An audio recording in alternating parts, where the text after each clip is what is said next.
Hola, es un gusto poder saludarlos. A nombre de la Universidad Evangélica de El Salvador, le damos la más cordial bienvenida a la Semana Cultural 2021. Este día, como primer punto, tenemos la oración por parte del pastor César Meléndez. Muchas bendiciones a cada uno de ustedes. También un saludo muy especial a las autoridades de nuestra universidad que nos acompañan en esta inauguración de la Semana Cultural, un evento muy importante para nosotros. Y quisiera pedirle en esta oportunidad que podamos también dejar este tiempo en las manos de nuestro Dios. Como universidad reconocemos que todo lo que hacemos, lo que practicamos, nuestras relaciones, todas tienen fundamento en los principios que Dios nos ha enseñado. Así que vamos a buscarle y les pido por favor que me acompañen en esta oración. Gracias te damos, Señor, porque nos tienes en esta actividad especial, reunidos. Gracias por todas las actividades que se van a desarrollar también en esta semana. Te pedimos tu bendición para cada una de ellas. Y te damos gracias, Señor, porque tenemos esa oportunidad de recapacitar en nuestra cultura, en nuestras raíces, ver también lo que estamos realizando como sociedad. Te pedimos, Señor, que tú sigas dirigiéndonos a cada uno de nosotros. Bendice, Señor, entonces este tiempo y que cada uno de nosotros podamos seguir creciendo, aprendiendo, para que todas estas cosas puedan ser herramientas que nosotros podamos utilizar para bendecir a toda nuestra sociedad. Bendice a nuestro país. Aprovechamos, Señor, esta oportunidad para entregarte nuestro país en tus manos y gracias te damos nuevamente por este tiempo especial que nos permites tener juntos en esta ocasión. En el nombre de Jesús oramos, Señor. Amén. Muchísimas bendiciones para todos y que podamos entonces disfrutar de este tiempo juntos. Muchísimas gracias, pastor, por esas palabras tan reconfortantes.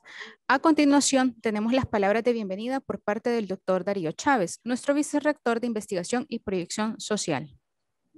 Reciban un cordial saludo en nombre de las autoridades de la universidad, de la doctora Cristina de Amaya, rectora, de la respetable vicerrectora académica, doctora Mirna García. Un saludo al director de Proyección Social y Servicios Estudiantiles, licenciado Walter Mengíbar, y a la coordinadora de la Unidad de Arte, Cultura y Deporte, licenciada Esmeralda Flores. Un cordial saludo al licenciado Carlos Cortés, investigador de Mi Cultura, al reverendo César Meléndez, capellán general, a docentes y autoridades académicas y administrativas, a estudiantes que nos estarán acompañando. La Universidad Evangélica de El Salvador contribuye a la transformación de la realidad, formando profesionales integrales con excelencia académica, valores cristianos y valores ciudadanos, promoviendo en ellos la convivencia armónica y la cultura de paz. Como parte de la responsabilidad social universitaria, la institución retoma la concientización y conocimiento de su entorno, mediante una visión reflexiva de la realidad nacional e internacional. De manera tradicional, en mayo se celebra la Semana Cultural, que ha pasado de ser un espacio meramente artístico a otro que fomenta la reflexión académica de la realidad dinámica que enfrenta nuestro país. Este año, la Semana Cultural se denominará Bicentenario de El Salvador, 200 años construyendo historia, retos de ayer y hoy. Cada día estará dedicado a abordar una temática de particular importancia. En el 2021 nos encontramos con dos sucesos de particular trascendencia que no queremos dejar desapercibidos. Por una parte, este año celebramos el 200 aniversario de la independencia de Centroamérica, por lo que tendremos una conferencia magistral denominada Independencia Centroamericana a 200 años de su historia, actores y procesos. Por otro lado, continuamos enfrentando los estragos de la pandemia por COVID-19, que ha afectado prácticamente todas las esferas del quehacer humano, incluyendo el impacto medioambiental de los desechos bioinfecciosos, que es una esfera relacionada con la conducta humana y la gestión responsable de materiales contaminantes que al momento ha sido relativamente poco estudiada. También tendremos la presentación de una obra teatral basada en el libro de Job, que esperamos sea de edificación para nuestra comunidad académica. Asimismo, una reseña histórica de las artes plásticas en El Salvador. Pedirles que participemos de las actividades de esta semana a través de las redes sociales y otros espacios en las que estas ponencias estarán disponibles. Queremos agradecerles, desearles éxitos y muchas bendiciones.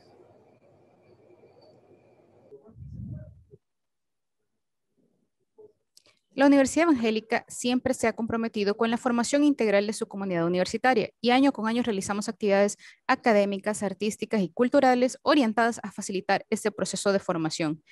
Este día nos acompaña el licenciado Carlos Ernesto Cortés Tejada, quien tiene una especialidad de investigación histórica, especialmente en la historia del dominio hispánico, en lo que hoy es El Salvador, difusión, enseñanza de la historia general del Salvador. Tiene una maestría en Ciencias Sociales por parte de la Universidad Centroamericana José Simeón Cañas y la Universidad Don Bosco. Tiene un curso de formación pedagógica por parte de la Universidad Don Bosco y es licenciado en Historia por parte de la Universidad Nacional de El Salvador. Dejamos con ustedes al licenciado e investigador Carlos Ernesto Cortés. Muchísimas gracias, licenciado, por acompañarnos este día. Muchísimas gracias, Esmeralda, y agradezco en este momento a la Universidad Evangélica, que siempre me he sentido sumamente honrado de que me inviten, y para mí es una pasión poderles acompañar, poderles ayudar en este tipo de actividades, y qué más que con la historia, con nuestra historia, que al final nos une a todos, a todas las personas que habitamos este territorio. Y por tanto también felicito a la Universidad Evangélica por darle la importancia a nuestra historia, a la difusión de los estudios históricos académicos. En esta ocasión vamos a hablar sobre los procesos de la independencia centroamericana, que puede ser que suene un poco repetitivo, pero en realidad es bastante lo que desconocemos como población acerca de estos procesos, y conocerlos nos permite a nosotros comprendernos en la actualidad como sociedad y, por supuesto, proyectarnos al futuro. Procedo en este momento a compartir mi presentación, y como soy algo nuevo en todo esto, permítanme.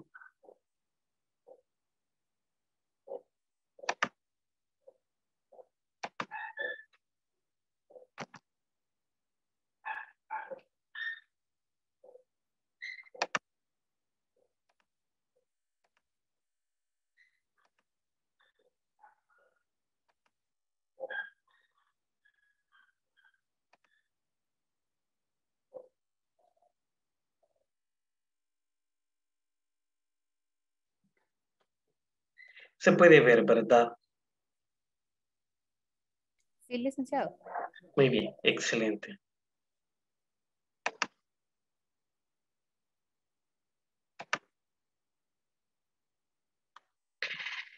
Perfecto.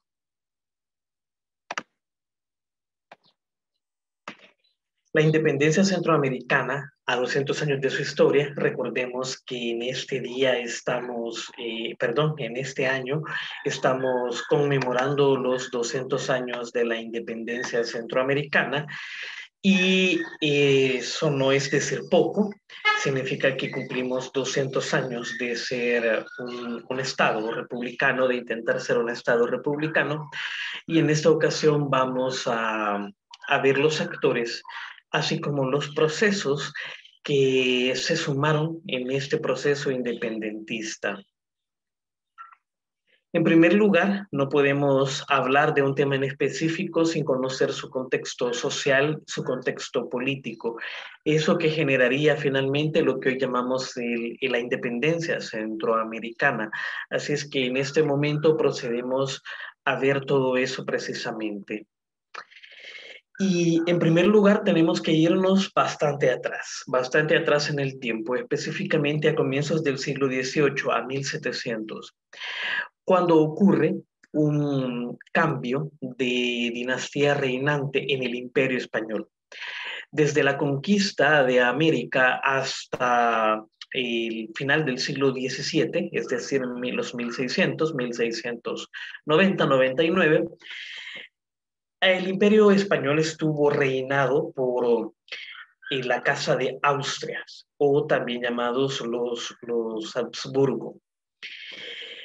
Sin embargo, hubo el último rey, Carlos el Hechizado, quien no tuvo un heredero, y eso provocó que varias casas reales se disputaran el trono español. Y finalmente, quienes triunfarían, hubo una guerra en medio de esto, serían los Borbones. No nos vamos a detener mucho acá, porque esto solo nos sirve de preámbulo para conocer lo que va a pasar posteriormente con la independencia. Estamos en este momento 121 años antes de la independencia, pero será importante porque los Borbones, que eran afrancesados, tenían una manera muy distinta de reinar a la que habían tenido los Austrias. Los Austrias básicamente habían devuelto, digamos así, es para fines ilustrativos que utilizo esta palabra, habían devuelto la autonomía o la independencia, por decirlo de alguna forma, a los territorios americanos. Y habían permitido que el derecho consuetudinario, es decir, el derecho de la costumbre y ese tipo de cosas, las justicias, permanecieran a cargo de los gobiernos locales. Incluso se tenía alcaldes de indios, utilizo la palabra no de forma peyorativa, sino la palabra que se utilizaba en la época, y los alcaldes de indios seguían gobernando a sus propios pueblos, etc. En fin, esto los Borbones lo vieron como un desorden, y por tanto ellos decidieron dar un golpe del timón en la forma en que se había reinado en estos territorios. Y ellos específicamente hacia 1750, muy concretamente el rey Carlos III, que era Borbón, obviamente, llevó a cabo un reformismo que precisamente en la historiografía le conocemos como el reformismo borbónico.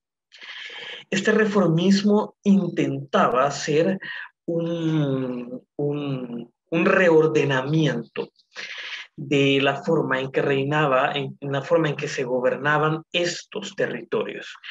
Y una de las cosas que ellos hacen es centralizar el poder político administrativo. Se crea un régimen de intendencias.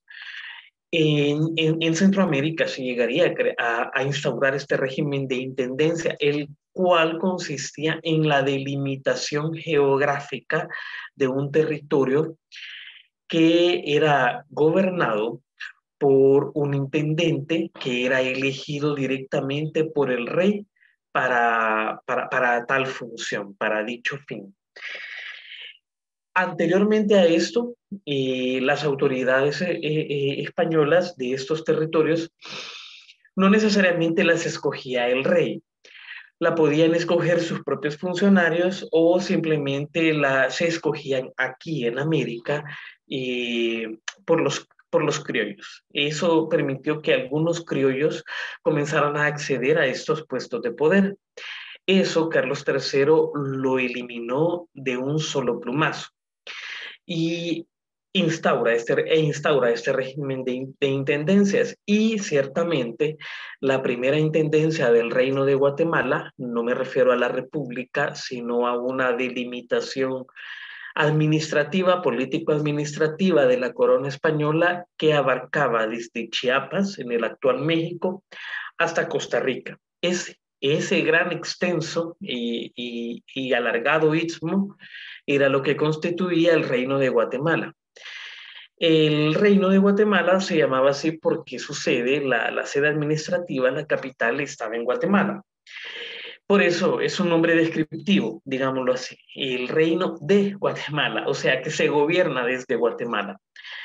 Los reinos y virreinatos, que eran las delimitaciones político-administrativas del Imperio Español, no significaba que uno estuviera por encima de otro. Estos eran nombres genéricos y no significaba que tenía que haber un rey precisamente en este reino.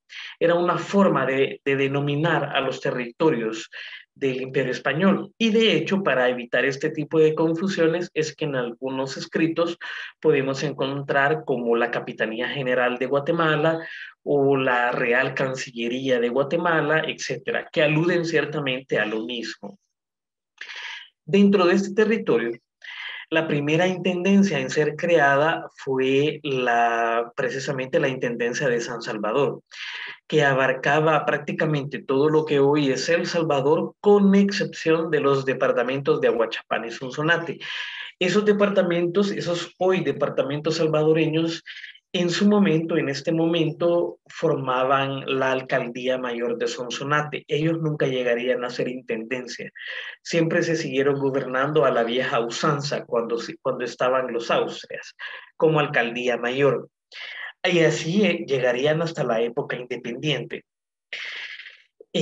Tan importante era San Salvador en el caso centroamericano, no a nivel americano, por supuesto, sino a nivel más centroamericano, por el precioso añil. Y de hecho, la palabra que estoy usando fue la que utilizó el mismo Carlos III en la Real Cédula, por la cual creó la Intendencia de San Salvador, en donde nombra a José Ortiz de Domínguez como primer intendente. Él mismo menciona que esto es para incentivar el cultivo de los frutos y especialmente del precioso añil. El añil era importantísimo para la corona española porque era en una época en donde no existían los tintes artificiales. Todos los tintes de ropa debían hacerse de forma natural. El añil, el jiquilite, la planta jiquilite, era la que proporcionaba ese azul intenso, que obviamente la conocemos hoy porque ha vuelto a recuperarse, ha vuelto a estar en boga utilizar prendas de añil. Ese azul intenso solo se podía obtener de esa planta. Y en Europa era muy apetecible precisamente por esto, incluso no solo para la ropa, sino para pintar al óleo, para pintar esculturas, se utilizaba añil. Por tanto, esta provincia, que era la que más producía el añil, iba a captar la atención de la corona dentro del reino de Guatemala, dentro de la que hoy conocemos como Centroamérica. Esa es parte del reformismo que impulsa Carlos III. Pero también él quiere eficientizar otro tipo de aspectos como el tributario, por ejemplo. El tributario es importante. El tributo es tan importante en todo tipo de regímenes, no solamente en el monárquico, también en el republicano. Sabemos que una política tributaria, una política fiscal, como la llamaríamos hoy, es importantísimo precisamente para el sostenimiento de la república misma, con la diferencia que en este caso, en un reino, en una monarquía, el tributo va a parar directamente al monarca. Eso es lo que les permitió a ellos tener grandes palacios muy ostentosos en la medida en que lo permitiese su propio reino, porque ellos prácticamente drenaban todo el tributo. Y Carlos III quiere evitar todo el desorden, entre comillas, insisto en esa palabra, el desorden para él, en cuanto al cobro de tributos que se tenía anteriormente con los Austrias. Precisamente como era un pago de tributo hasta cierto punto descentralizado, muchas veces este no llegaba a la corona y por eso la corona permanecía constantemente en bancarrota y este era aprovechado por los actores que lo cobraban. Eso él lo quiere corregir. y él, por tanto, eficientiza el cobro del tributo. Y además de eso, los eleva el costo de tributos. Eso empezaría a crear un gran descontento entre la población, no solamente entre la élite criolla, sino también en los sectores subalternos, en los sectores populares, porque comenzó a ser insostenible para ellos el cobro de este tributo. Sumado a esto, por si esto no fuera poco, Carlos III en su reformismo idea los estancos. Los estancos son precisamente lo que nos suena, un estancamiento, un producto estancado. Cuando un producto está estancado, lo que quiere decir es lo siguiente. Si yo le encomiendo a una persona la venta de naipes, por ejemplo,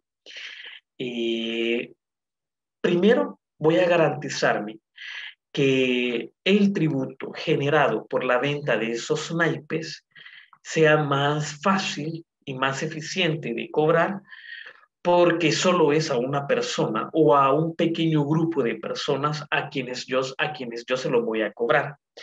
Obviamente, este grupo de personas o persona a la que se le otorgaba un estanco era de la absoluta confianza del rey, por supuesto. Eso me garantizaba a mí que el tributo, viéndolo desde la perspectiva monárquica, de que el tributo llegara al trono, llegara a la corona. Sumado a esto, el monarca está también beneficiando a este grupo de personas. ¿Por qué?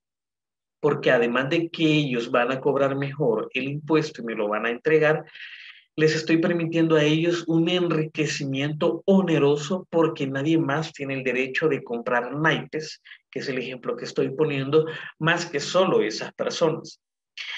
Y esto golpeó muy duro a los sectores subalternos, sobre todo.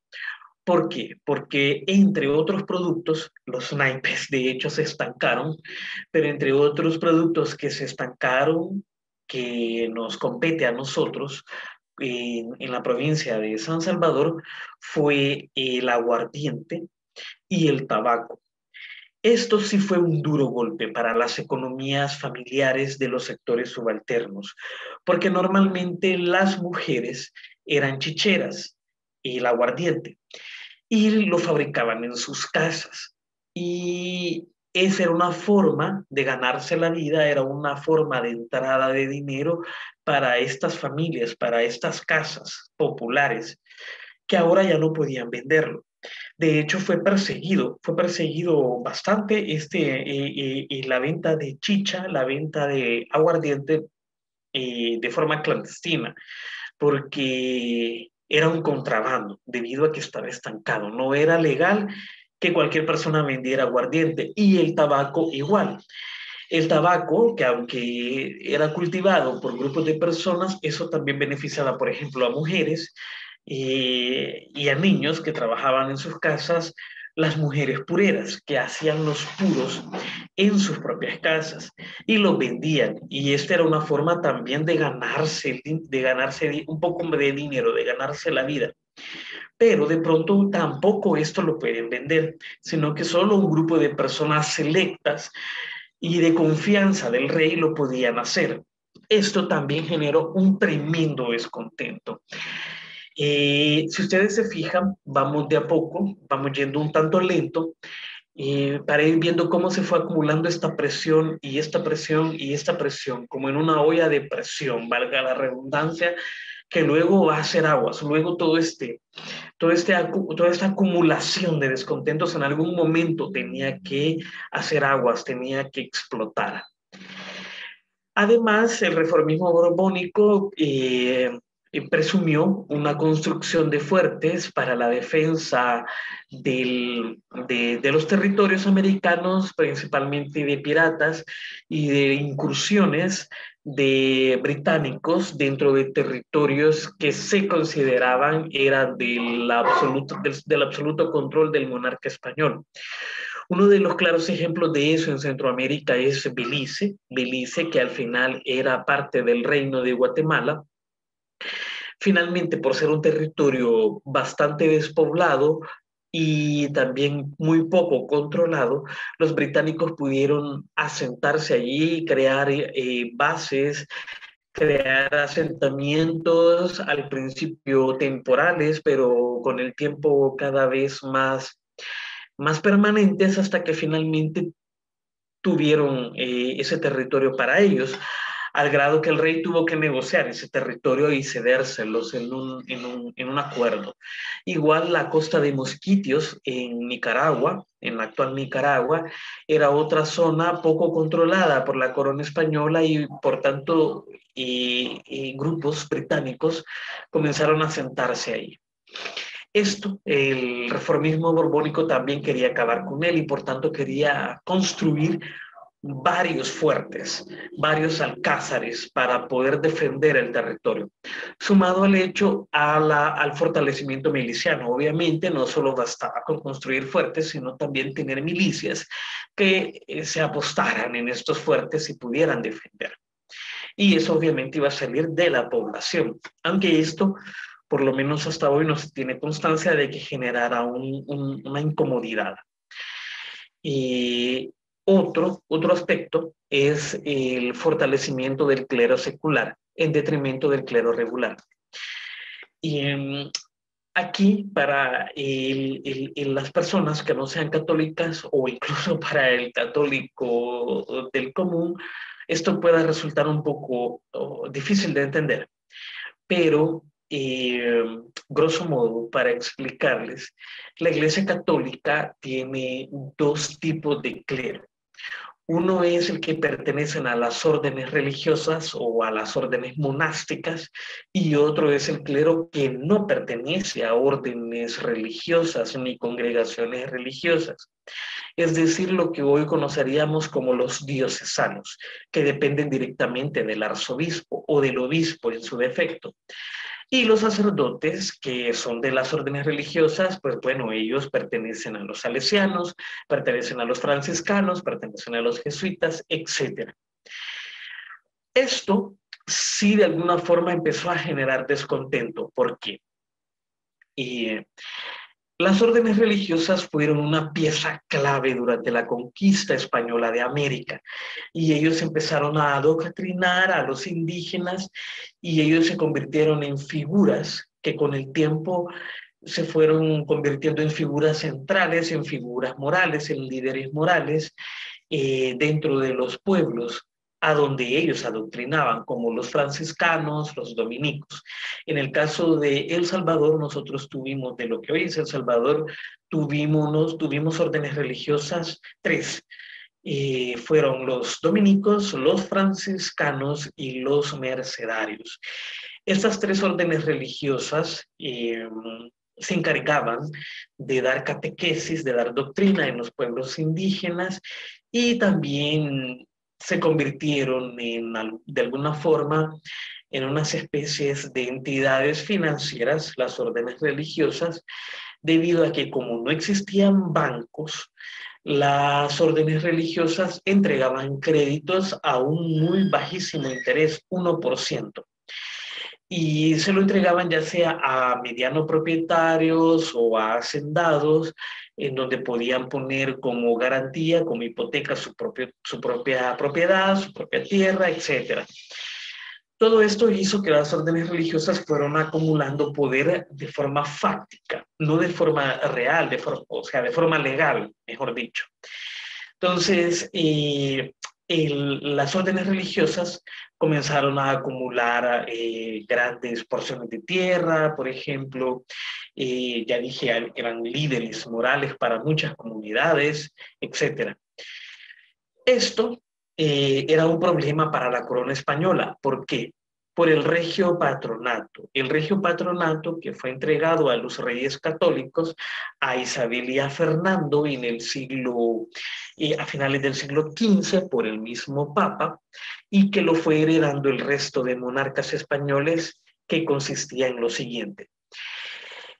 El regio patronato significaba que los reyes españoles podían poner y deponer a arzobispos y a obispos, así como también erigir diócesis, erigir arquidiócesis.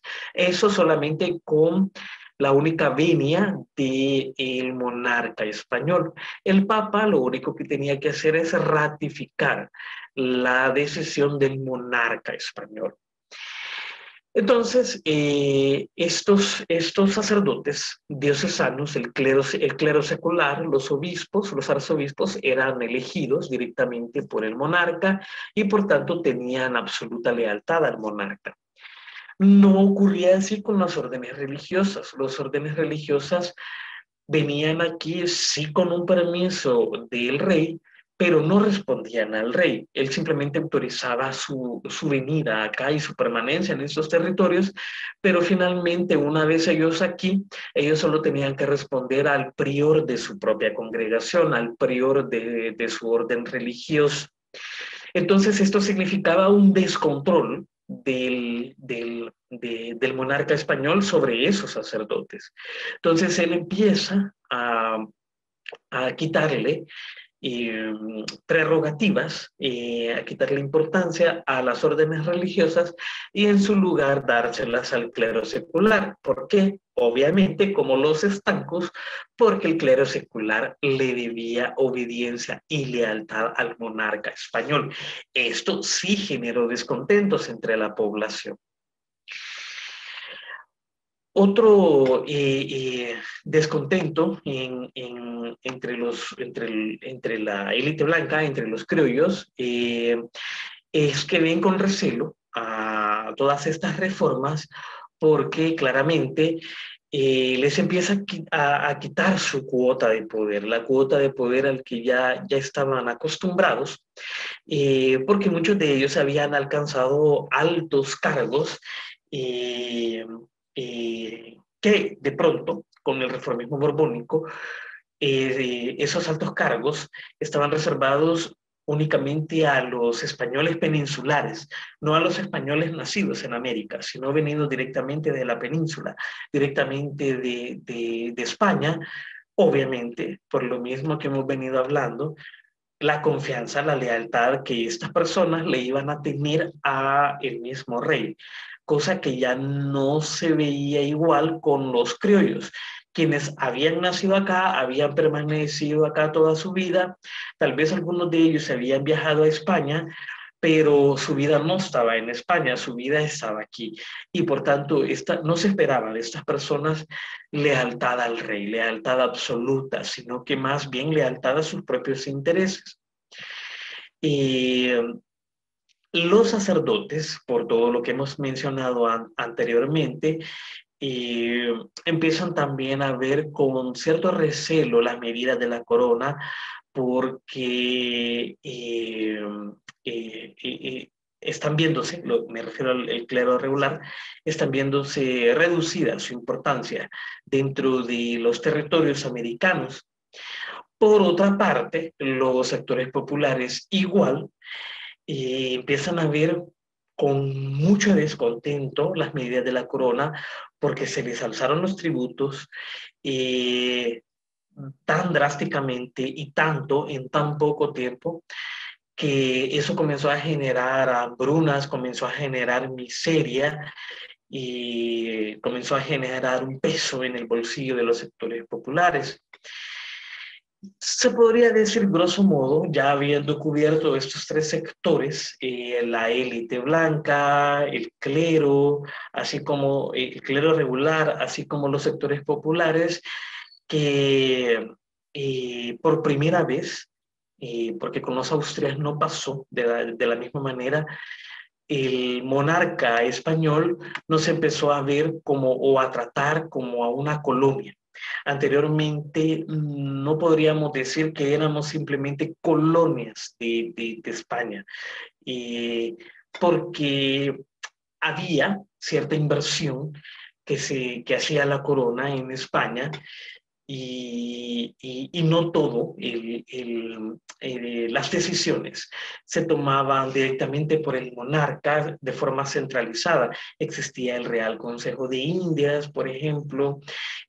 Acá, me repito, nosotros teníamos nuestros propios sistemas de gobierno en el cual los criollos habían podido acceder, etc. Y de pronto los Borbones están trastocando todo esto. Entonces, ellos sí empiezan a tratarnos como unos territorios vistos de menos, territorios a los que únicamente les debemos extraer su riqueza para hacer rentable el imperio español. Y otro aspecto que generó un enorme descontento aquí sí, principalmente entre la élite blanca, es la expulsión de los jesuitas. La expulsión de los jesuitas se da en un contexto en el que son acusados de infidencia por parte de la corona española. Eso ocurrió en 1767, aunque se puede decir que la verdadera razón por la cual el rey arremete en contra de la orden jesuita es porque, número uno, ellos, repito lo que dije anteriormente, no le deben obediencia al rey, sino que en este caso le deben obediencia a su prior, a su provincial y al papa, porque ellos hacen votos de obediencia al papa.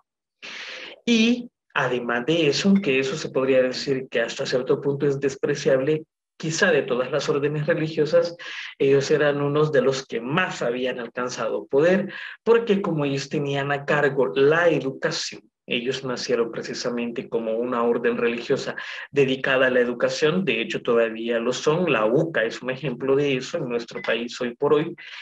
Ellos habían creado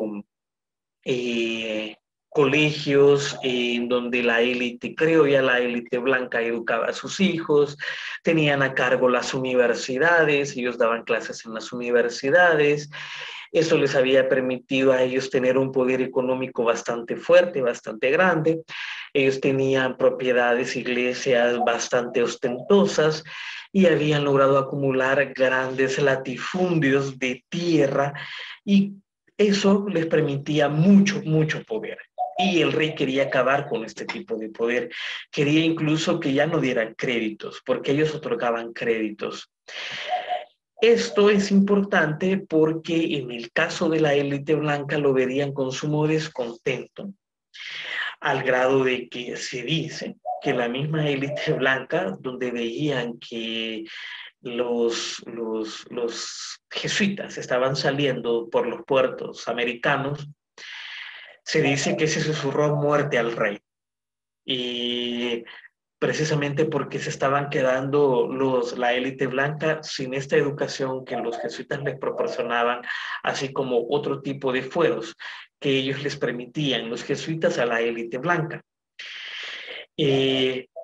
Esto de alguna forma empezó a inocular someramente una idea de separación no real, sino de entenderse de forma distinta a España. Anteriormente a esto, estos territorios eran España, al fin de cuentas, eran la América española. Pero desde el exilio, los jesuitas, muchos de ellos que eran americanos, habían nacido en América, no habían salido de América, algunos de ellos, otros sí, solo España, y de pronto ellos tienen que salir no solo de América, sino que no pueden ni siquiera llegar a a aposentarse en España, sino que tienen que buscar el refugio en otros territorios europeos. Algunos de ellos incluso llegaron hasta Rusia buscando dónde acomodarse.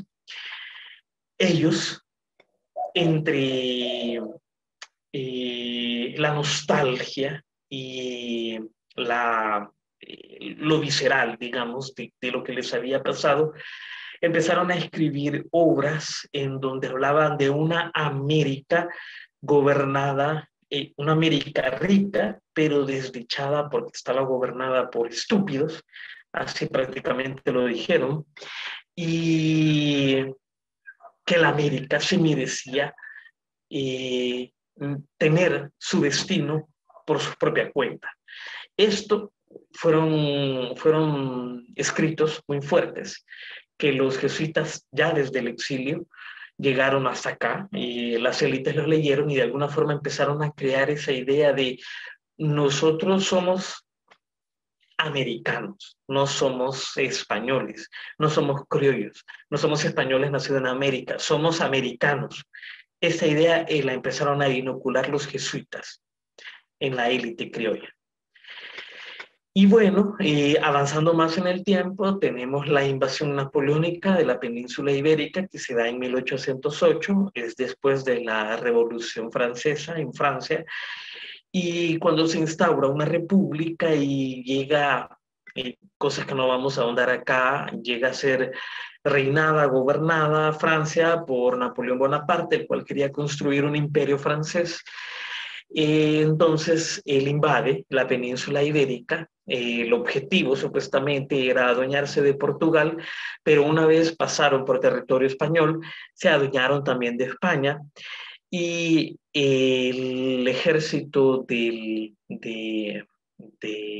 Napoleón Bonaparte cautiva a la familia real española. Y de hecho, tanto descontento generó este hecho entre los españoles en España que hicieron que Carlos IV deponga al rey, decline de su trono en favor de su hijo Fernando VII. Sin embargo, todo esto, Napoleón Bonaparte no lo vio legal, digamos así, y él en su lugar puso a su hermano, José de Bonaparte, que pasaría a ser José I de España y de América, claro, como el regente tanto de España como de América. Esto provocaría un terremoto ideológico, no solamente en los españoles de España, sino que también entre los americanos. El soberano es el rey, y a falta del rey, entonces, ¿en quién reside la soberanía? Porque ni los americanos ni los españoles reconocieron nunca la corona sobre las sienes de José de Bonaparte. Y aquí entraron a debatir temas filosóficos, como por ejemplo, en ausencia del rey, la soberanía en quién recae. Y algunos pensadores decían que la soberanía venía directamente de Dios. Recordemos que esta es una sociedad teocéntrica, quien lo delega directamente en el rey, de tal suerte que el rey de alguna forma es voluntad divina que esté ahí. Pero otros pensadores decían lo contrario, la soberanía viene de Dios, sí, pero recae en el pueblo. Y es el pueblo el que elige a un rey en un punto determinado en el principio de los tiempos, depositando esa soberanía en el rey, en el monarca, y luego el monarca va heredando esa soberanía que en un primer momento el pueblo le otorgó a sus herederos. De tal suerte que en ausencia del rey, esa soberanía regresa al pueblo.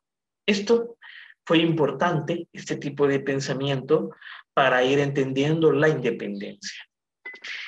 Y esto creó, debido a que no se reconoció a José de Bonaparte como el monarca, y en la creación de juntas gubernativas. Primero se crearon en España. En España, la Junta Gubernativa reclamó ser regentes, la Junta Gubernativa de América también. Cuando estas noticias llegan a la América, los americanos se niegan rotundamente a esto. O sea, si los españoles tienen derecho a crear su junta gubernativa para reinar, para gobernar en nombre de Fernando VII, los americanos también tenemos ese mismo derecho. Y los americanos en el virreinato del Río de la Plata, en el virreinato de Nueva España, empezaron a crear sus propias juntas gubernativas para gobernar en ausencia de Fernando VII. Es como decir, nosotros por ahora tenemos esta soberanía momentáneamente en lo que regresa Fernando VII. Sin embargo, esto generó una serie de controversias entre los americanos porque había algunos, sobre todo los españoles peninsulares, que no aceptaron esto. Curiosamente, o como era de esperarse, más que curioso, son los criollos los que lideraron estas juntas gubernativas, las elecciones de estas juntas gubernativas, y no los españoles peninsulares venidos directamente de España. Ellos lo vieron completamente disparatado, que los criollos americanos estuvieran haciendo semejante atrocidad. Y esto dividió a las élites americanas en ese momento. Bueno, para solventar toda esta situación que estaba ocurriendo, las cortes en España, que huyendo de la invasión napoleónica, se habían ido replegando cada vez más al sur de España, al punto de llegar exactamente al último reducto español que todavía se puede decir que era independiente, que era la península donde forma el pico de Gibraltar, el estrecho de Gibraltar. Allí está Cádiz. Y todavía la resistencia española, que haciéndole frente a la invasión napoleónica, se repliega ahí y desde ahí crean las cortes que convocan a una asamblea constituyente. Y esto es importantísimo, porque no solamente se hace con españoles, sino también con americanos. Los americanos se les pide que elijan diputados para que lleguen a Cádiz y se instaure una asamblea constituyente que va a redactar una constitución. Esto es importante, importantísimo de hecho, porque por primera vez el Imperio Español está pasando del antiguo régimen al nuevo régimen, del antiguo régimen a la modernidad, al crear una constitución que va a dictar cómo se debe de gobernar. Se crea una monarquía constitucional. El rey ya no va a tener el poder absoluto, sino que el rey va a ser únicamente el que ostente el poder ejecutivo. Y a eso se suma también que se va a crear una asamblea legislativa que es la que va a legislar, y se crea también un tribunal de justicia que es el que va a administrar justicia. O sea que todas estas funciones que anteriormente solo recaían en el monarca, hoy ya no va a ser así. Esto lo hace la Constitución gaditana, la Constitución de Cádiz. De hecho, nosotros participamos en la redacción de esa Constitución con un diputado electo, un diputado sansalvadoreño, y cuando digo sansalvadoreño me refiero a la provincia, un diputado originario de San Miguel, era sacerdote, que era Ignacio Ávila. Él participa de la redacción de esta Constitución en Cádiz. Esto sería importantísimo porque es como nuestros primeros ejercicios de elección de diputados, así como también de crear una constitución, de crear un cuerpo legal que va a regir, ya no lo que diga solo el rey, etcétera, y además que tiene otro aspecto importante, y es la ciudadanía, o la nacionalidad, mejor dicho. Crea ciudadanía y de pronto le da la nacionalidad tanto a los americanos, independientemente de su origen, ya fueran indígenas, ya fueran peninsulares, ya fueran criollos, ya fueran ladinos, etc. Iban a ser españoles, porque la españolidad se iba a entender a uno y otro lado del Atlántico. Esto fue particularmente importante dentro de nuestra historia, además de que le va a otorgar a los pueblos indígenas que creen sus propios cabildos en donde puedan administrar justicia y en donde puedan elegirse, de hecho, más democráticamente, entre comillas, cosa que antes no se tenía. Esto fue importante en nuestra historia. Y, por supuesto, no se le otorgó la ciudadanía a las mujeres, ni tampoco a los esclavos africanos. A ellos iba a esperar un poco más para que pudiesen acceder a este tipo de que hoy entendemos la ciudadanía. Bien, esa es solamente una forma de ilustrar a dónde está Cádiz, donde está coloreado en amarillo es donde está Cádiz, ahí fue donde se redactó esta constitución, y la pintura que se ve a un costado del mapa español es una representación de las Cortes de Cádiz. Y luego, y esto no lo vamos a ver a detenimiento, vamos a tener los levantamientos de 1810 en la Nueva España, que eso generó mucha incertidumbre entre los peninsulares e incluso dentro de los mismos criollos en el reino de Guatemala, temiéndose algo similar acá en Centroamérica, porque en la Nueva España este fue un levantamiento eminentemente popular. Y eso sí le temían los criollos, la élite en general. Y en el caso propiamente de nosotros, vamos a tener unos movimientos en 1811 que no son independentistas. Eso sí lo tengo que decir con mucho ahínco. No son independentistas, no se planteaban independencia, sino que más bien estos movimientos lo que querían era la exoneración del tributo, del pago del tributo, del impuesto de alcabala. Estaba también en contra de los estancos, que, como mencioné al principio, estaba haciendo mella en las economías familiares. Y básicamente lo que ellos quieren es que todo eso sea exonerado, sumado al hecho que los sectores populares, los sectores subalternos, no eran del todo ajenos a las cortes que se estaban llevando en ese momento a cabo en Cádiz, si bien la Constitución todavía no se había publicado, porque será hasta en 1812, ellos ya tenían conocimiento de lo que se estaba redactando en esa Constitución y por supuesto que como ciudadanos españoles ya no tendrían que pagar el tributo como lo hacían antes. Todo eso era lo que estaban exigiendo estos movimientos, que no solo se dieron en San Salvador, se dieron también en otros poblados. Y sumado al hecho de que también los movimientos estos estaban en contra de las autoridades que provenían de Guatemala. Guatemala desde San Salvador siempre se vio como una madrastra cruel, la madrastra que nos imponía, la madrastra que se aprovechaba de nuestro territorio. Entonces, esto también salió a relucir allí en estos movimientos. Además, San Salvador pedía su propio obispado, a lo que Guatemala siempre se opuso. Nosotros pertenecíamos a la arquidiócesis de Guatemala en ese momento, y esto no hay que verlo como algo religioso meramente.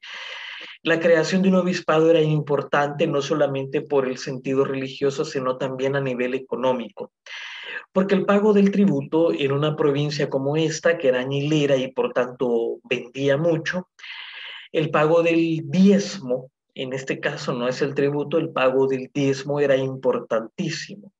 Y el diezmo que se pagaba en la provincia de San Salvador iba a parar directamente al arzobispado de Guatemala. De hecho, hay algunos historiadores que llegan a decir que Guatemala, las iglesias que tiene, y muy hermosas por cierto, fueron construidas con el diezmo del añil salvadoreño, san salvadoreño.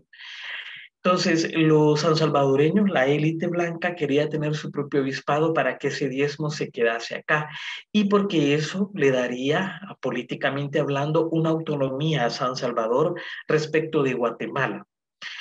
Sin embargo, estos movimientos, por lo menos a nivel propiamente de la élite blanca, fueron rechazados por San Miguel, San Vicente y Santa Ana, aunque no desde los sectores subalternos, como ya vamos a ver. Porque en todos estos, o en la gran mayoría de estos, se dieron movimientos populares que rechazaban a las autoridades peninsulares y por tanto, y también el pago del tributo y todo lo que ya les he hablado. Los movimientos populares, aquí coloco un mapa en donde con las estrellas se está marcando en donde hubo este movimiento, estos levantamientos populares que por ahora no se puede decir que estaban en concordancia con los de San Salvador. Simplemente se dieron al unísono, pero no porque tuvieran una relación en sí a exigir lo mismo. Se dieron en Metapán, se dieron en Santa Ana, en San Salvador, por supuesto, en Zacatecoluca, también se dieron en Usulután y en Sensuntepeque. Allí no hay estrellita, ahí hay un error, pero también se dieron en Sensuntepeque y también en San Miguel hubo un pequeño altercado de parte de los sectores subalternos. Ojo, si bien es cierto, las autoridades blancas habían declarado lealtad a Guatemala, no a la corona, porque esto no era un movimiento en contra de la corona, esto era un movimiento en contra de las autoridades elegidas desde Guatemala y que aprisionaban la economía y la política sansalvadoreña. Y estos sectores subalternos se levantan y eso provoca una serie de medidas en el cual la misma élite criolla de San Salvador, temiendo algo parecido a lo que se estaba dando en la Nueva España en 1810 con Miguel Hidalgo y Costilla, se pusieron a mediar entre estos levantamientos y las autoridades guatemaltecas que rápidamente decidieron venir a San Salvador para saber lo que estaba pasando. De hecho, las autoridades guatemaltecas se hicieron acompañar con tropas traídas desde Guatemala. Sin embargo, por la mediación de los criollos sansalvadoreños, las tropas nunca llegaron a San Salvador. Se actuó a nivel muy diplomático, aunque finalmente los sectores populares se puede decir que cosecharon triunfos porque depusieron al intendente y en su lugar se quedó gobernando San Salvador José Matías Delgado, así como José María Peinado, que era un guatemalteco. Quedaron al frente de la intendencia. Y con eso se aplacaron los ánimos. En el caso de estos levantamientos, lo voy a mencionar así rápidamente porque muchas veces se olvida que no son independentistas, sí participaron mujeres. Obviamente, si estamos hablando de un sector popular levantisco, es claro que también tenía que haber en ellas mujeres. Sin embargo, nos han llegado algunos nombres de estas mujeres porque fueron llevadas a los tribunales. Eso les permitió a ellas que las conozcamos ahora. En Santa Ana, por lo menos, hubo 3 mujeres juzgadas en Guatemala por infidencia, que son Fabia Domínguez Juárez de Reina, Juana de Dios Arriaga e Inés Anselma Asensio. Esta última era afrodescendiente. Ella fue puesta en libertad por petición de su padre. No se le terminó de juzgar. En Sensuntepeque encontramos los nombres de María Feliciana de los Ángeles y Manuela Miranda. Ellas incluso tomaron las armas, sacándolas del polvorín que se encontraba en Sensuntepeque, y ellas sí fueron juzgadas y condenadas. Cuando hablo de condena no me refiero a muerte. Normalmente las condenas en la época colonial eran de carácter ya sea pecuniario o corporal.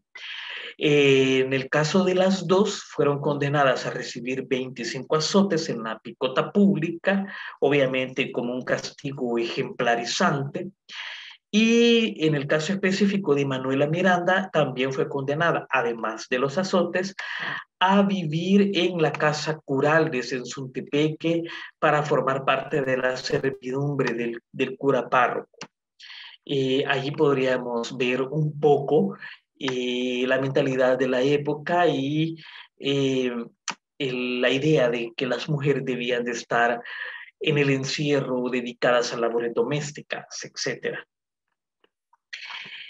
En el caso de Metapan, desdichadamente no tenemos ningún nombre, sin embargo, sí tenemos testimonios de que las mujeres eran de las más alzadas en Metapán, apedrearon las casas de las autoridades blancas venidas de Guatemala para deponerlas.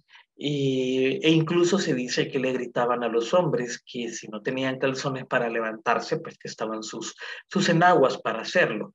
Esos son a nivel testimonial, ¿verdad? No tenemos nombres. En el caso de los criollos propiamente y estos movimientos populares, como lo mencionaba, ellos se pusieron más que todo en un nivel de mediación, porque ellos temían un levantamiento popular que terminase en un baño de sangre, en un derramamiento de sangre. Y por tanto, ellos se ponen a mediar entre las autoridades guatemaltecas y los sectores populares, que eran los más aguerridos, por decirlo de esa forma. En el caso de San Salvador, más tarde, adelantando un poco en el tiempo, después de 1811, en 1814, vuelve a hacer aguas los sectores populares, aunque este levantamiento hoy por hoy podemos decir que fue solo de San Salvador, únicamente san salvadoreño, sobre todo de los barrios subalternos, de los barrios que están alrededor de lo que hoy es el centro de San Salvador, como el barrio La Ronda, lo que hoy es el barrio San José, el barrio Candelaria, el barrio La Vega, el barrio El Calvario, el barrio San Esteban. Todos esos barrios se levantaron.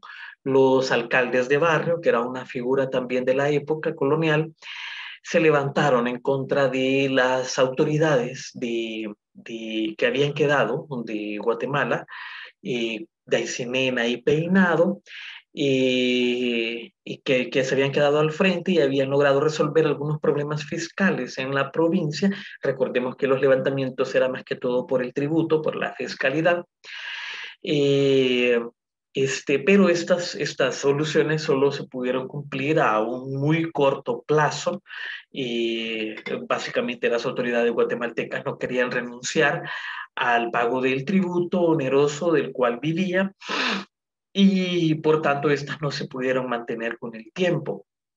Eso hizo que nuevamente los barrios populares se volvieran a alzar en armas y se pusieran en contra de estas autoridades que finalmente abandonan la provincia, y en ese caso serían los criollos quienes momentáneamente se quedan con la gobernanza de la provincia.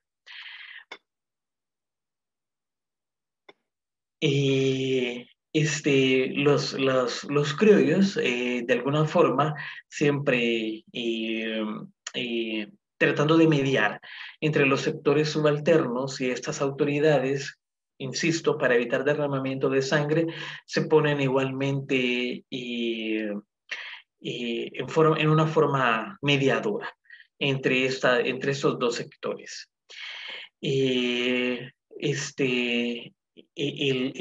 Los criollos san salvadoreños, como dije antes, se hacen de la gobernanza de la provincia momentáneamente, hasta que nuevamente llega otro delegado, que es quien le va a tocar enfrentarse a la independencia como tal, Pedro Barriere. Y luego ya propiamente en la firma de 1821,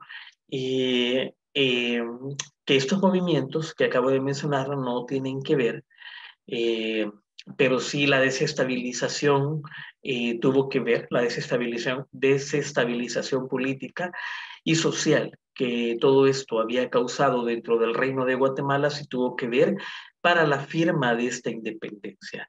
Y ya vamos a ver por qué.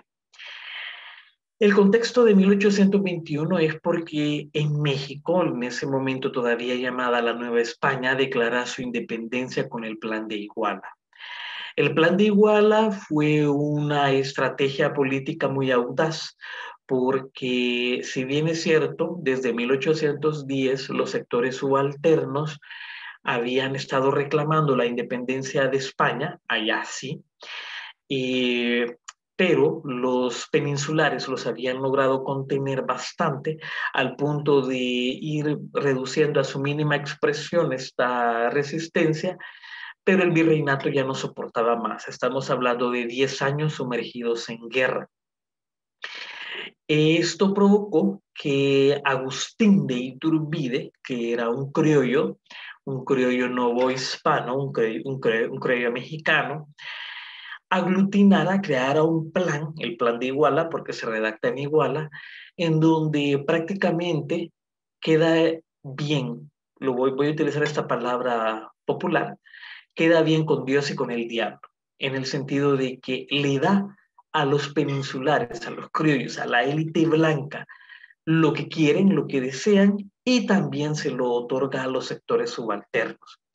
Eso hace que por primera vez los dos sectores que se habían estado enfrentando entre sí por, por la independencia y no independencia, según el sector, suman fuerzas y por tanto están de acuerdo con la independencia de la Nueva España y la creación de un imperio del septentrión, un imperio mexicano, un imperio que aglutinaría a la Nueva España, a las Filipinas, que formaban parte del Imperio Español, a Cuba y Puerto Rico, así como también a Centroamérica. Esa era la aspiración de este proyecto político. Y mediante una monarquía constitucional, es decir, iba a haber un monarca, un emperador. Al principio se le iba a ofrecer a Fernando VII, pero si él no aceptaba, entonces se le iba a ofrecer a un príncipe de los Habsburgo. Aquí la aspiración de lo que hablaba anteriormente, de lo que hablaba al principio, los Habsburgo, que habían sido la casa reinante del Imperio Español durante 2 siglos, al menos, los primeros 2 siglos de la conquista y de la colonización, se lo iban a ofrecer a él. Si en dado caso Fernando VII no aceptaba, cosa que no aceptó finalmente. Pero esto lo menciono porque Agustín de Iturbide envía el plan de Iguala al Reino de Guatemala, a lo que hoy es Centroamérica, y con ella envía tropas para no solo coaccionar al Reino de Guatemala, sino también tropas para permitir cierta protección de algún reducto, digamos, monarquista, realista, que estuviese en Centroamérica y que no quisiese la independencia y la adhesión al Imperio Mexicano. En este contexto, obviamente, llega primero ese plan a Chiapas, y Chiapas declara su independencia en agosto de 1821. E inmediatamente se adscribe al plan de Iguala. Esa correspondencia llega a Guatemala, a la capital, a la capital de la Capitanía General. Y donde ven, esto los asusta realmente, porque dicen, ya el Reino de Guatemala resulta que ya está empequeñecido porque Chiapas ya no nos pertenece. Chiapas ya declaró su independencia y se adhirió al Imperio Mexicano, ha sumado al hecho que ellos han declarado la independencia de España. ¿Qué hacemos? O sea, básicamente ellos se enfrentaron a ese problema y las tropas de Agustín de Iturbide vienen para acá. ¿Qué hacemos? Y por el sur, la Gran Colombia también ya había declarado su independencia, entonces de alguna forma nos sentimos presionados. La independencia no encuentra exactamente qué hacer en cuanto a forma de gobierno, así es que lo que hace es declarar la independencia en septiembre de 1821 eh, y convoca a un congreso. Deben de elegirse diputados de las distintas provincias del Reino de Guatemala y en marzo del siguiente año, de 1822, ese Congreso es el que tiene que decidir qué va a pasar con Centroamérica. Si se va a adherir a México o se va a crear una república, un país por su cuenta, y si lo crea, cuál sería la forma de gobierno, etcétera. Esto es lo que dice el Acta de Independencia del 21, básicamente. Y esa correspondencia se envía a las provincias. Cuando las provincias se enteran de esto, empiezan a declarar su independencia no solo de España, sino también de Guatemala. San Salvador sí jura la independencia, pero declara su independencia no solo de España, sino también de Guatemala. Y muchas provincias empiezan del Reino de Guatemala, de lo que hoy es Centroamérica, cuando declaran la independencia de España y de Guatemala, ellos se adhieren directamente al plan de Iguala, al Imperio Mexicano. México tenía un interés geopolítico en Centroamérica, obviamente. Esta parte, sí, básicamente la hicieron solo los criollos, no hubo nadie más quien actuara como los sectores populares.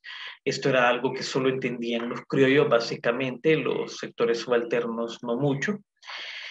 Y bueno, aquí les mencionaba lo del el Congreso convocado por el Acta de Independencia. Estos son los primeros artículos del Acta de Independencia del 21, como ya lo mencioné, no nos vamos a detener en esto.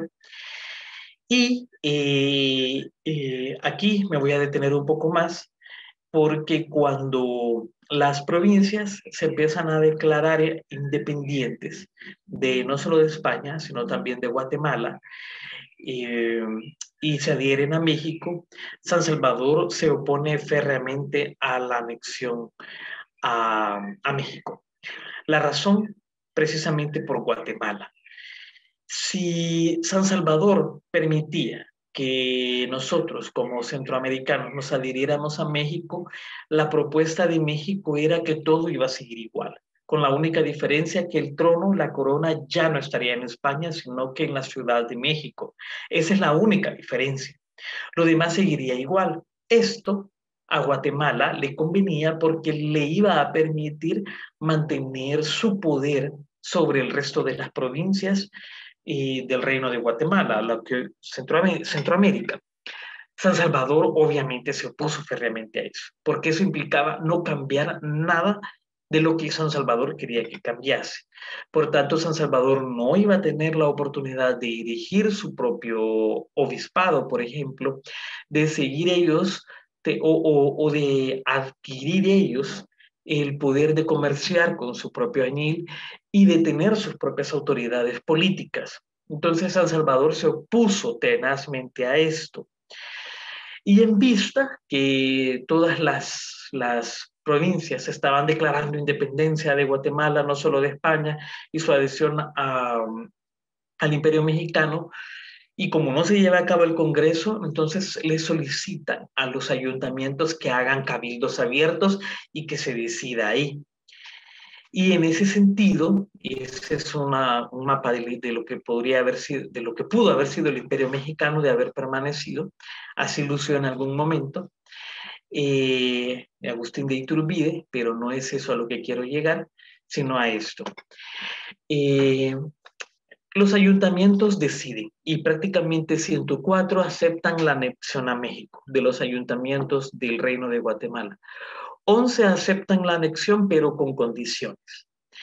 32 de estos ayuntamientos, de todos los ayuntamientos del Reino de Guatemala, aducen que eso lo tiene que decidir un congreso o una junta. Y 21 perdón, el 32, que eso lo tenía que decidir una junta provisional consultiva, es decir, que se creara una junta para tal fin, es decir, para decidir si se anexa o no a la independencia, perdón, al Imperio Mexicano. Y 21, que eso lo tiene que decidir el Congreso, que debe de reunirse en 1822. Solo San Salvador y San Vicente votaron en contra de la anexión en todas sus expresiones. Ellos querían que se llevase a cabo el Congreso de 1822. Entonces, con esto, básicamente, se puede decir que la mayoría ganó y se anexan a México. Pero San Salvador, aún pese a eso, se opone férreamente y mantienen su espíritu republicano, y eso hace que Vicente Filísola, que comandaba las tropas de México y de Guatemala también, invada, sitie San Salvador y finalmente lo derrote. Al principio, en un primer momento, los guatemaltecos invadieron con sus tropas a San Salvador, pero perdieron la batalla. Cuando llegó Vicente Filísola con los refuerzos mexicanos y volvieron a sitiar San Salvador, ahí sí que ganó Filísola. Y San Salvador entonces es obligada por la fuerza a anexarse al Imperio Mexicano. Esta derrota militar en el futuro le significaría una victoria política a San Salvador. Básicamente, esa es la forma en que queda el Imperio Mexicano una vez aplacado San Salvador. Y finalmente, Agustín de Iturbide caerá, el imperio de Agustín de Iturbide, y eso le permite nuevamente a Centroamérica hacerse la pregunta: ¿qué hacemos? En 1823. Y Centroamérica entonces finalmente lleva a cabo el Congreso, que no se llevó a cabo en 1822, y ellos declaran la independencia absoluta de Centroamérica, del Reino de Guatemala, ya sea de España, de México o de cualquier otra potencia del antiguo como del Nuevo Mundo, etc. O sea, declaran la independencia como tal absoluta el 1 de julio de 1823. Y allí es donde el Reino de Guatemala abandonará ese nombre y adoptará el nuevo nombre que ha perdurado hasta el día de hoy por idea de José Matías Delgado. Ellos, al independizarse de México y comenzar a constituirse en un país propio, deciden denominarse las Provincias Unidas del Centro de América. De allí es de donde empezaría a denominarse Centroamérica, y ya no Reino de Guatemala, claro está. Posteriormente, se hará una asamblea constituyente de la cual José Matías Delgado sería el presidente. Esta es la victoria política que significó para San Salvador la derrota militar de Filísola, porque a San Salvador se le empezaría a ver como un bastión republicano. Y por lo tanto ellos ganarían a nivel político esto, y los sansalvadoreños de alguna forma liderarían esta asamblea constituyente a través de José Matías Delgado. En ese contexto, en 1824 es cuando se va a crear por vez primera el Estado salvadoreño como tal, como lo conocemos. Recordemos que anteriormente éramos dos provincias, la provincia de San Salvador y la provincia de Sonsonate, de ahí el nombre primigenio que tuvo Centroamérica, Provincias Unidas del Centro de América. Y el Estado salvadoreño nace en San Salvador cuando las diputaciones de San Salvador y Sonsonate se reunieron en el convento franciscano de San Salvador, en el centro de San Salvador, y ellos ahí deciden unir su territorio y redactar una constitución como miembros, como Estado federado de la República Federal de Centroamérica. Ese básicamente el nacimiento, la partida de nacimiento del Estado salvadoreño, y de hecho ellos fueron quienes escogieron el nombre. Esa asamblea constituyente del Estado salvadoreño, de diputados de Sonsonate y San Salvador, deciden adoptar el nombre de Salvador. El nombre de él, con el artículo El Salvador, sería muy posterior. Ellos adoptan el nombre simplemente de Salvador. inspirados en San Salvador, de ahí solo Salvador. Pero para que no sonara que la ciudad de San Salvador era la que estaba liderando el nuevo estado, el estado naciente, le quitan el San.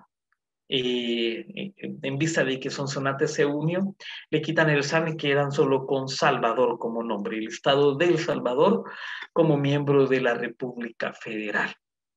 Sin embargo, los recelos continuarían en contra de Guatemala.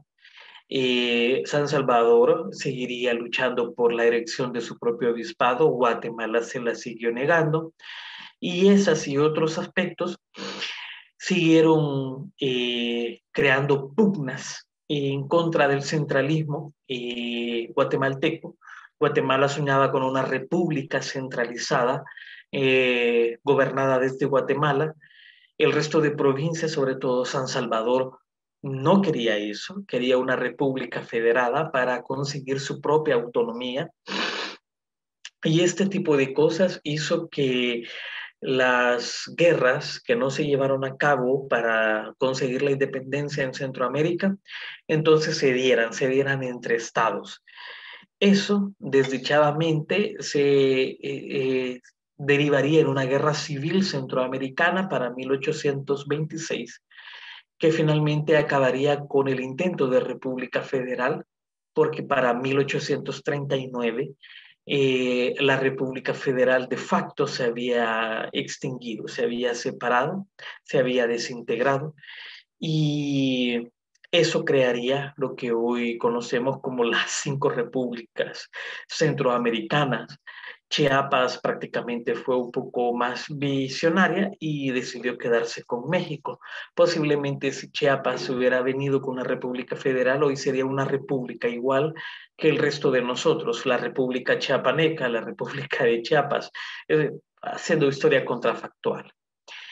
En 1841, el Estado salvadoreño, en vista de que fue el único que no quería separarse de Centroamérica, mira prácticamente con imposibilidad la reestructuración de la República Federal Centroamericana, y es por eso que ellos esperan 2 años básicamente para declarar su propia independencia. Y en febrero de 1841 el Estado salvadoreño declararía su independencia de la República Federal. El Salvador siguió perteneciendo a la República Federal, un país inexistente por cerca de 2 años. Finalmente, el Estado salvadoreño no se declararía como una república hasta 1856, que ya podemos hablar de la República del Salvador. Todavía no de El Salvador, sino República del Salvador.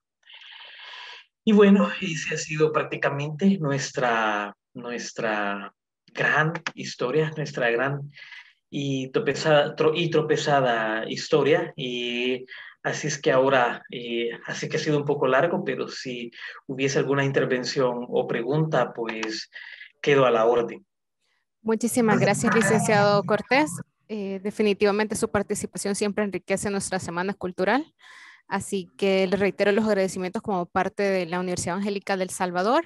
Como usted bien lo menciona, pueden dejar sus preguntas en los diferentes espacios que tiene la universidad en las diferentes multiplataformas. Muchísimas gracias a cada uno de ustedes.